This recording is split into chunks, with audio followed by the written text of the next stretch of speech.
Hello everyone. Today we will start important derivation from the chapter ray optics. Okay. In the first video we will discuss the refraction at a spherical surface. This is our first derivation.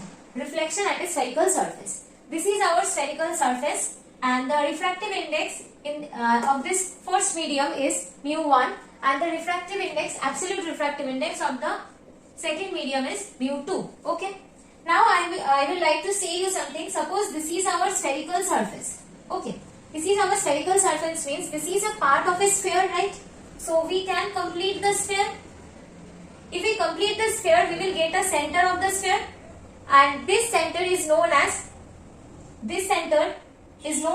center of curvature. And if we join this center with this circumference, we will get the radius of this circle or of this sphere. This radius is known as radius of curvature. Okay. Now if we move the entire part of the sphere, then we will get a center which is center of curvature C, and this radius is known as radius of curvature. And we all know the radius of a circle is always perpendicular to the tangent drawn at this position, right? Suppose we are drawing this as a radius. Then if we draw a tangent in this position, this angle will be 90 degree. Okay. So here, suppose this is the center of curvature and we are drawing this as radius of curvature. So now the angle between the spherical surface at the point P, the angle between the spherical surface and the radius of curvature is 90 degree. So we can say this radius of curvature is actually perpendicular on the surface at the point P. Okay. So now we are suppose the object is present at this position. Okay. And this is the incident ray.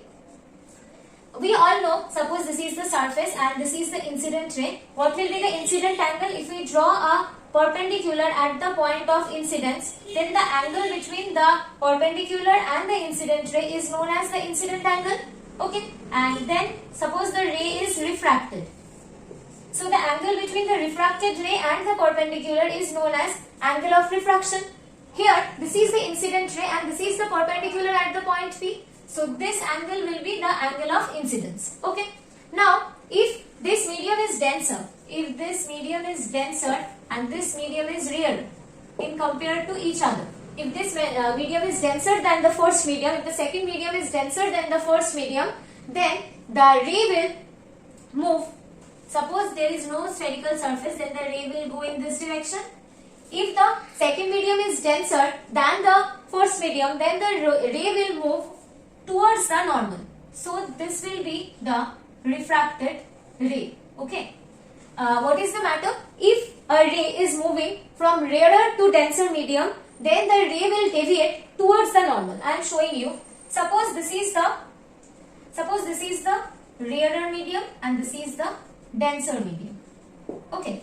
So ray is going from rarer to the denser medium. If no medium change is there, then the ray will go along this direction. Here a change is there. Light is going from rarer to denser medium. So the refracted ray is moving towards the normal. This was our normal.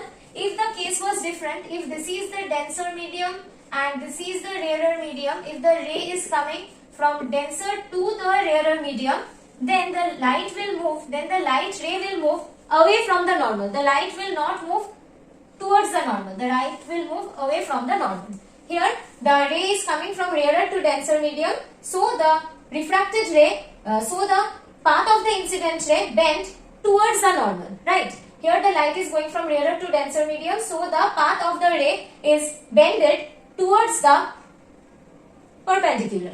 Here the light is going from denser to rarer medium. So the path of the ray is bended away from the normal. Okay. So here we are going from rarer to denser medium. So the path of the ray is bended towards the normal. I hope it is clear to you.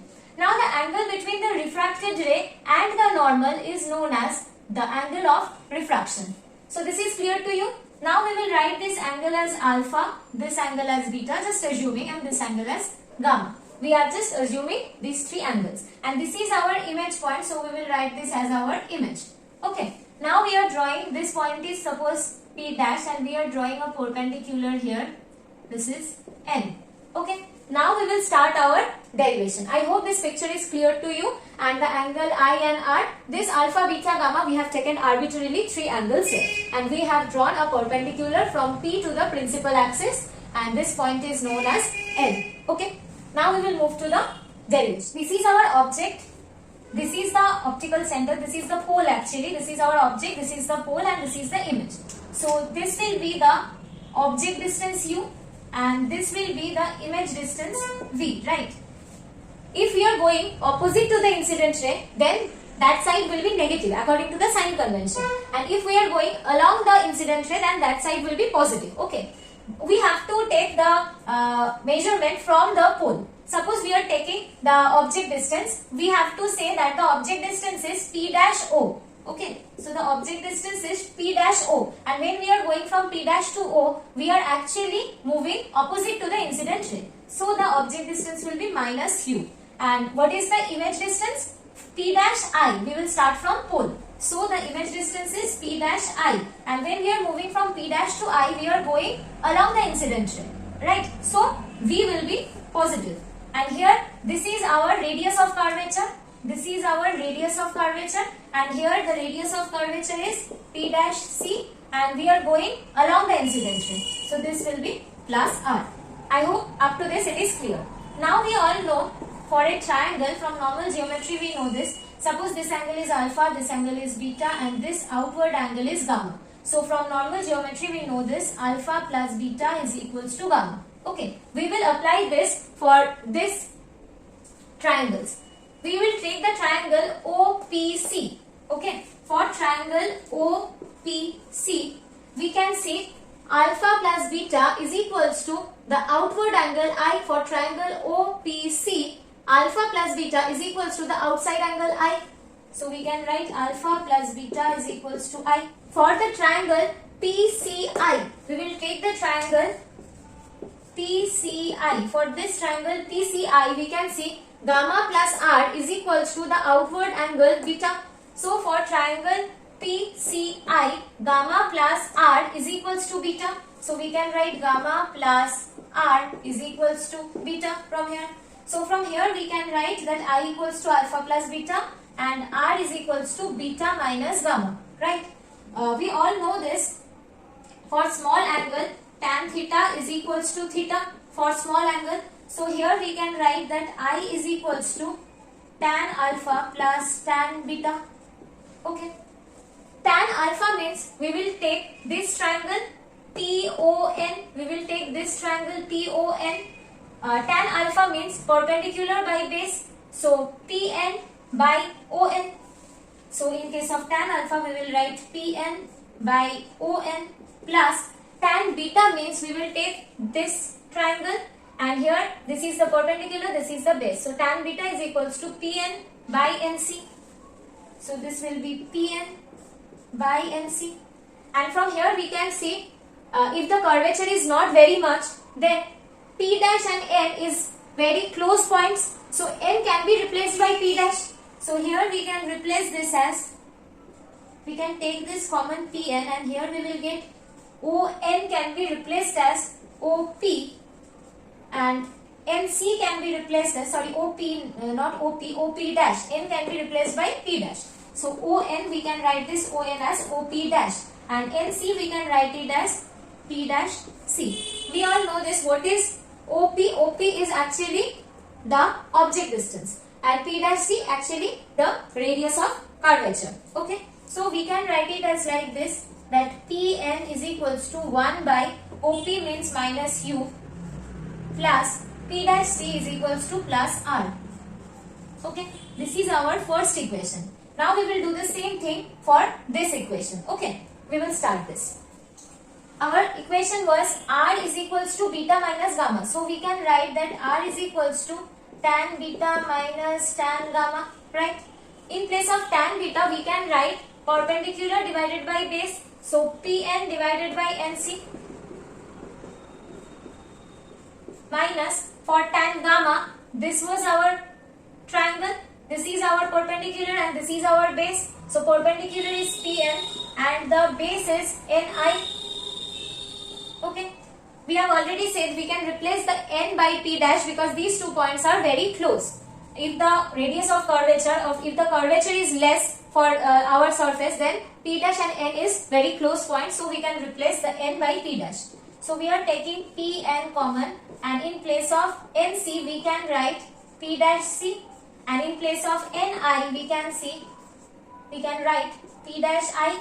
P dash c means plus r and p dash I means plus v. So we can write it like this: pn 1 by p dash c means plus r and p dash v means plus v. So this is our second equation. So this was our first equation and this was our second equation.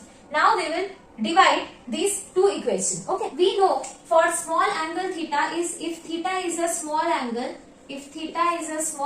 then we can write that sine theta is nearly equals to theta.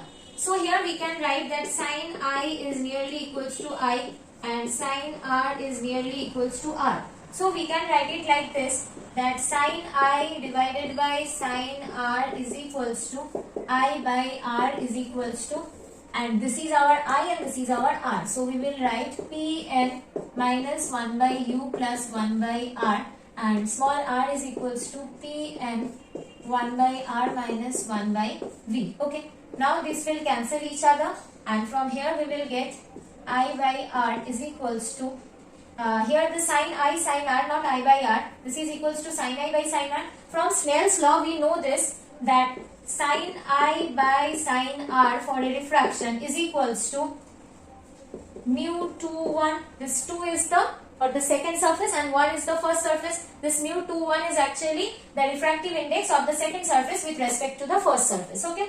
This is the formula from the Snell's law. So from here, in place of sine I by sine R, we can write it as mu 2 1. This is equals to minus 1 by U plus 1 by R divided by 1 by R minus 1 by V. Now we will cross multiply this. That is mu 2 into 1 by R minus 1 by V is equals to mu 1 into 1 by U plus 1 by R. Okay, now we will multiply this, that mu 2 by R minus mu 2 by V is equals to minus mu 1 by U plus mu 1 by R. Okay, so from this equation we can write that minus mu 2 by V, and we are taking this equation in this side. Okay, this term in this side. So this will be plus mu 1 by U is equals to mu 1 by R, and we will this term at the right side. So minus mu 2 by R. So from here we can write that mu 1 by U minus mu 2 by V is equals to mu 1 minus mu 2 by R. Okay. So from so this is our final equation we are getting. Now I am writing this equation and I will tell you that how you will remember this equation and how you will apply this equation in different cases. Here from this equation we can write that mu 2 by V minus mu 1 by U is equals to mu 2 minus mu 1 divided by R. Here mu 2 is the absolute refractive index of the second medium and mu 1 is the absolute refractive index of the first medium. V is the image distance, U is the object distance, and capital R is the radius of curvature of this spherical surface. Right? So how you will remember this? You always remember that the refractive index of the second medium, this refractive index of second medium divided by the image distance minus refractive index of first medium divided by the object distance is equals to the refractive index of the second medium minus refractive index of the first medium divided by the radius of curvature. Okay, this was the actual formula. We will apply this formula and we will also calculate the length equation. This is the refractive index of the refraction medium. This is the refractive index of the incident medium. Okay, we will remember this and we will move to the next derivation. Please like, share and subscribe the channel. If you have any doubt, then write in the comment section. Thank you everyone.